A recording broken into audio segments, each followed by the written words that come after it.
kitchen is a nation of foodies. Sweet. Really peppery. But what do we really know about where our food comes from? I've never been cornered by an ostrich. This is like Oxford Circus, but for cows. And how it's processed before it reaches our plates. This is incredible. The place is run by robots. We're going to the ends of the earth to find out what's really in our food. Whoa. I've got to change my transport. We're meeting the people who make it. Don't know where to look. And we're asking the questions to learn the truth. Let's do it.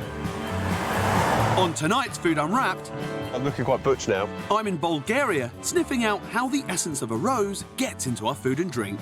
It's more than 7,000 euros per kilo. OK. I get to the bottom of why eating pink pork could be a serious problem. Some patients end up in big trouble, and I've seen several patients die from it. And I wonder if a simple plastic bag can stop the spread of a deadly bacteria. So it's quite hot. Oh, wow. First up, roses. These days, the sweet scent of a rose isn't just in the air, it's in our food and drink. But how do they extract the flavoursome oil from the flowers? How do they get the oil out of a rose, then? I actually don't know. Do you think they just must mash up loads of roses? It is possible, but I don't know. Have you ever tried to get the oil out of a rose? No. No, I can't say that I have. They must have some sort of machine to squeeze it right out. Thank you very much. No problem, thank you. Bye, bye. Bye. When I think of roses, I generally think of pretty English ones. But surprisingly, 70% of the world's rose oil is produced in Bulgaria. So that's exactly where I'm heading. Just arrived in Bulgaria. It's the first time in the country for me. Quite excited. Oh, let's just get my luggage through. And I'm here to hunt for roses. Hot on the heels of these fragrant petals, I'm travelling 4 hours south to the region of Kazanlak, nicknamed the Valley of the Roses. And arriving in amongst a sea of costumes and dancing, I can see why. The place is full of roses. I'm going to have to get the guys a little present from Bulgaria. Ah, now this will be perfect for Kate. Rose brandy. Woo, that's going to be great. She's going to love that. It's like drinking perfume. This Rose Festival began in 1903, when local growers would parade their beautiful blooms to buyers. Today, the rose industry is flourishing, as Bulgaria has wonderful conditions for growing roses. I set off at dawn to find out just how they get that rosiness from the flowers. The sun's just come up and we're driving to the countryside. I'm on my way to pick roses. I'm meeting local producer Maria Kaneva, and it seems the picking has already started. Hi, Maria. Hi, Jim. You're busy at work? Absolutely. I haven't really seen roses grown out in a field as a crop. OK. So can you use any rose? Because I mean, I've got much bigger roses than this. No. This is the only rose that you can take oil from. Rosa Damascena was brought to Bulgaria from Damascus 300 years ago and has been thriving here ever since. They have an especially strong scent, perfect for extracting. Let's get picking. This is a thing for you. High-tech stuff, this. It's handy for your shopping, isn't it? No. OK. Oh, hang on a minute. And this too? At least I'm looking quite butch now. OK. So just anything, yeah? Is that one OK? Yes, it's OK. The flowers must be picked before the sun rises, as the heat causes the oil to evaporate. And with just a 3-week harvest, the pressure's on. How long did it take you to pick that amount? 10 minutes. 10 minutes. 10 minutes? Yes. It's taken me about an hour. Later, I find out just how they get this flour into my lemonade.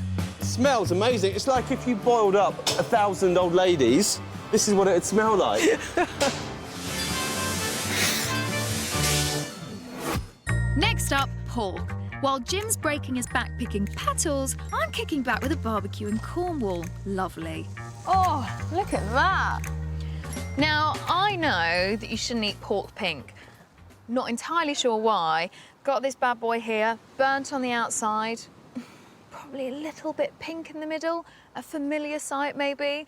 But if I take that off the barbecue, I wouldn't really think twice about eating it. But But will the people of Newquay agree?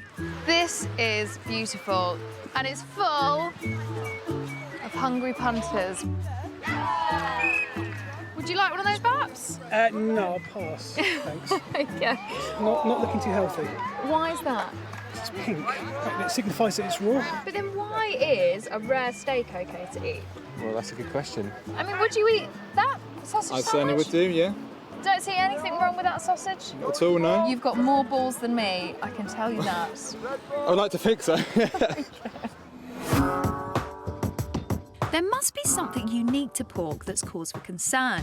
I've got access to an abattoir in Somerset where I'm hoping a vet can shed some light on it. Darius? Hello. Hello, Kate. How are you doing? Hello, good morning. Oh, nice to meet you. Nice to meet you too. Wow, you guys start early, don't you? It's not really early. Do pigs wake up early? Yes, they do. You've got some in there. So what's happening? People are dropping off their pigs? Yes, people just unloading their pigs, you know, so they're gonna be slaughtered here in this abattoir. Resident vet Darius Podkrolowicz checks the pigs before and after slaughter. He looks for any abnormalities on the skin or surface of the organs that could signify disease. So what are you looking for specifically at this stage? Any specific would be something which doesn't look normal, which, any sign of respiratory conditions, any sign of, let's say, lameness. And these guys here, are they fit and healthy as far as you're concerned? They look, yes. The tails are raised. Some of them, they're going to be wiggling. It makes they feeling happy. What, if the piggy tail wiggles, they're happy? Yes, Really? yes. Like a dog? Yes, it's the same thing. So, as far as you're concerned, Darius, these pigs, they're all healthy. They're ready to go to slaughter. Yes, they are. Some of them, I've noticed, I've heard they have some respiratory conditions. They had a short cough. What, can you hear that? Yes, I've Right. noticed that one already when we unloaded. Right, okay. Which will probably mean that their lungs are going to be slightly affected with some sort of pneumonia. You're like Dr. Dolittle. I mean, I did not hear a pig cough back there. No? And there you are, you're like, one of these guys has coughed. Which one is it? Maybe the red one? Oh, this one here. During a post-mortem examination, Darius will inspect the lungs of the chesty pig, and if he is right about the pneumonia, this little piggy will not get to market. So, why is it that I can't eat pork pink? Is it because pigs are dirty animals, or...? No. It's just that sometimes some of the viral disease which affecting the pig, they're not going to be affecting the cattle, for example. So pigs have some viruses that are specific Yes. to pigs, and cattle has don't also have them. specific. Yes, it's true. With pigs, there are some conditions which cannot be identified at this sort of stage. For example, one of them is viral infection causing hepatitis. Really?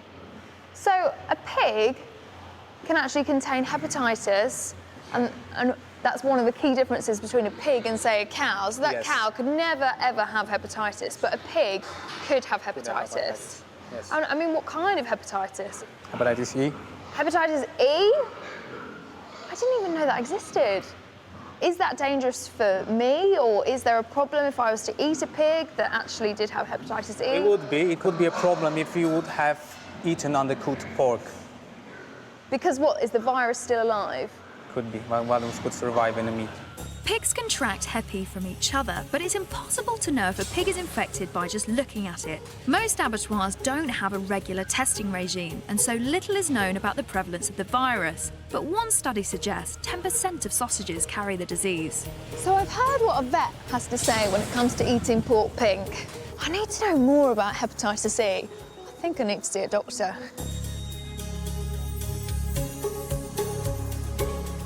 I've come to Cornwall to meet gastroenterologist Dr. Harry Dalton. He's spent the last 10 years investigating hepatitis E.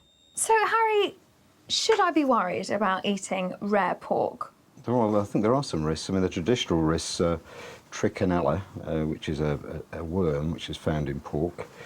There's also a risk of getting salmonella from pork. Salmonella is killed through cooking, and the trichinella worms are now considered rare.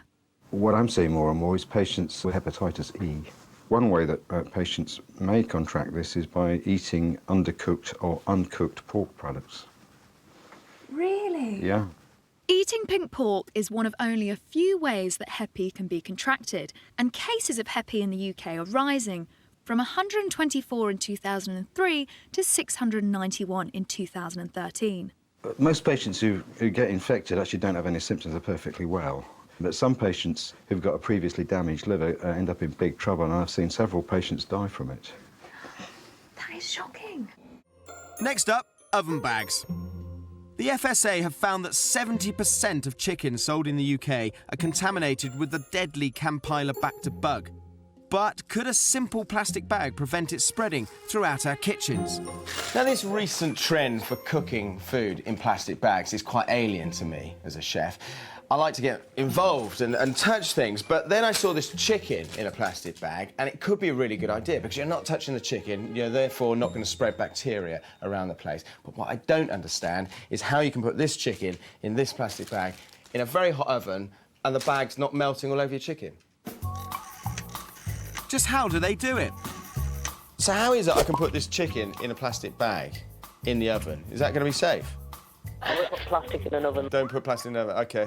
And it's not just chicken, they're doing it with fish too. It's madness. Is it a special kind of plastic? So what makes that bag so special then? It doesn't say. You'll be eating chicken plastic. You see, I'm not the only one that doesn't get it. Earlier, I wondered if oven bags could be the answer to stopping the spread of Campylobacter in our kitchens. But how on earth can you put plastic in the oven? I'm on a mission to put oven bags to the test. Hi. Dr. Matthias Keller is a senior physicist from Sussex University, but today he's arranged a plastic bag bake-off for yours truly. Facing the flames of this super hot pizza oven is a hard plastic cup, a standard freezer bag containing a fish, and a souped-up saucy fish oven bag. OK, so I brought along my thermometer. That bag is pushing 170 degrees. Oh, wow. So the hardest plastic is melting already? Yeah. Why is that? I would have thought that would last a good while longer than the plastic bag, which hasn't been touched. Unlike the cup, the oven bags are made of a plastic from the polyester family, which, with a different molecular structure, can withstand far higher temperatures. Does that mean that my oven bag will never melt? No, it definitely will melt, but at a much higher temperature. So if we turn it up, we can see just how far we can take it. OK, nearly 270 now. And you can see, obviously, the freezer bag is burnt through. So that leaves one bag standing at temperatures far beyond a domestic oven. So fish is nearly 300, 290. It's as good as screwed. Don't touch it, don't touch it. So our cup melted very, very quickly.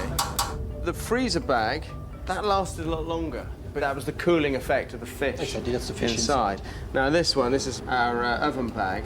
It stood up pretty well because that was nearly 300 degrees, which is a lot hotter than a domestic oven. So the special plastic used in oven bags is safe to cook in, just not to 300 degrees. But you wouldn't want to eat that. You'd rather have one of their pizzas, right? Indeed, yes. Shall we have one? Yeah. I think it's preferable.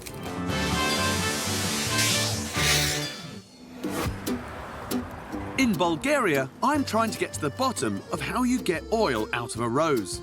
And having seen them picked from the field, I followed them to the factory. Once winched upstairs, Look at that. they're offloaded into a huge metal vat. Smells amazing. It's like if you boiled up 1,000 old ladies, this is what it'd smell like. We are introducing the water inside now. Yeah. It's mixing together with the flours. Yeah. And when we have enough water, 5 tons, we close the lids and the flours get steamed and boiled. It's like a massive pressure cooker for flowers. Absolutely. This initial distillation process yields a liquid or distillate comprising just 20% oil. A further 4 rounds of distillation are required before the oil is ready for extraction. Wow. This looks like where James Bond villains live. Why have we got more people? The tradition says that rose oil is always taken out by 3 people. That means one person on the extraction valve, another waiting to receive it, and a third who will carry it to be weighed. Talk about make it complicated. I thought the process was complicated. Now you've got to get it out. The oil, now at 80 to 90% pure, has risen to the top and can finally be extracted. What if I tickle her now? No. Is that a no-no? We're going to kill you then. At last, I see oil. Maria and her team can't risk wasting a drop. One false move and a year's work is down the drain. There it goes. So the oil rises up and then goes down the tube. Yes. Wow. And he's controlling that. Yes, it has to be done very gently because underneath there is water and we're not allowed to have any water in the oil. As both liquids rise, you see the oil going in that glass container, and as the water comes through, he turns the tap off. Wow, what a process. That is truly fascinating. Yes. I see, here comes the water. That's it. That's it, done. That's it, yes. So how much oil have we got there then? We've got 1.4 kilos. How many flowers went into that? Around 4 tons. Around 4 tons of flowers? Yes. For that amount of oil? Yes. Can I hold it? Yes, but very carefully. Okay. All those pickers in that field for this tiny amount. You lot are watching me like a hawk, aren't you? I haven't dropped anything. How much would that be? It's more than 7,000 euros per kilo. That's incredible. That's so expensive, but I can understand why. The sheer number of petals, pickers and pipes behind this £8,000 bottle of oil really does justify its nickname of liquid gold. It smells incredible. The oil's yellow. I know it sounds silly, but I was thinking it's going to come out pink. Well, it's not. So if the rose oil isn't pink, what's colouring all our rose-flavoured products? I've headed back to the UK to the Fentimans factory to find out what's going into their rose lemonade. And factory manager Colin Dunn is on hand to help. Wow, so this is your lemonade? Indeed. That has that rose oil that I saw in Bulgaria? Indeed it does. So how much rose would go into a bottle of lemonade like that? We would have roughly 15 rose petals. How much oil would that make? Almost like a pinprick of oil. It's so small you wouldn't be able to see it? Exactly. Whoa, that is... So it is very, very intense. So how much would a little bottle like this make? Well, 5 of those bottles would make a tank full of lemonade. So you only need a tiny bit in the lemonade because you don't want to overpower the flavour? Exactly, yes, you do. So how does the pink lemonade get its colour? Because the oil is clear. Is it when you pour it in, there's a chemical reaction? Actually, it's not like that. No, we add something else. What else do you... Which is a natural red colour. So that's all the petals and oil all smashed up? That's where the lovely pink colour comes? No, actually, no, it's a natural extract from carrot and blackcurrant. Carrot and blackcurrant? Yeah. That's absolutely amazing. I'm in the wrong business. I should be in rose oil, not pigs. And talking of pigs, earlier I discovered why eating your pork pink could pose a serious risk to your health. What I'm seeing more and more is hepatitis E. I've seen several patients die from it. Those most vulnerable to Hep E are older males with weak immune systems. On Dr. Harry's ward, Roy van den Hovel has recently been diagnosed. I was absolutely screaming. I couldn't sit up, I couldn't lie down, crying, really crying. So where was the pain? It's straight in the shoulders, actually. Just like the devil was sitting on my shoulder to take me, to be honest. Roy's virus came from pigs, but it's virtually impossible to know if he got it from undercooked pork or simply from being around an infected pig. Just put your arms above your head as far as you can. Is that as far as you can get them? Roy's been left short of breath and unable to fully extend his arms. That's about as far as you can get it. So that's 2 weeks in hospital for Roy already. And what, a little bit more time, do you think? A little bit more, I think. And will he be left with any permanent damage? Or is that still a question mark? It's an open question. I'm hoping not. It's pretty shocking to think all of that from eating what could be a piece of uncooked pork. The risk of contracting Hep E from pork is extremely low. But I've come to London to see if I can eliminate the chance altogether. Alex, yeah? Okay. With the help of food safety expert Alex Seguino, a butcher and a pig. So where is it? Is it in the brain? Is it, I don't know, is it in the organs or? It spreads in all the meat. So what can I do to prevent myself ever from getting hepatitis C? Because look, I do love a sausage.